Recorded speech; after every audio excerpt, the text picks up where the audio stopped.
Kung ikaw ay nasa stress na sa mga bagay-bagay sa mundo, kalmahan mo lamang muna, kapatid. Baka natotoxic ka na dahil na din sa reaction mo sa mga bagay-bagay. Breathe in, breathe out.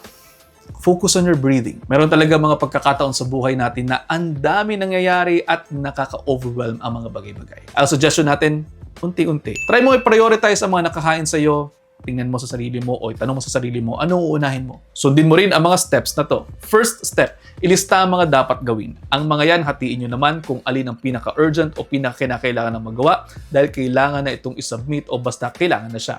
And then ilista din po yung mga po pwede pang magantay. Next, tingnan naman po natin kung alin sa mga pinaka-urgent ang pinaka-komplikadong gawin at mga kailangan ng more time. Unahin mo yan and make your way towards the others. This way, po pwedeng matulungan ng inyong mga problema para makita mo ang mga task mo na paunti-unting nauubos habang unti-unti mong nagagawa ang mga dapat mong gawin.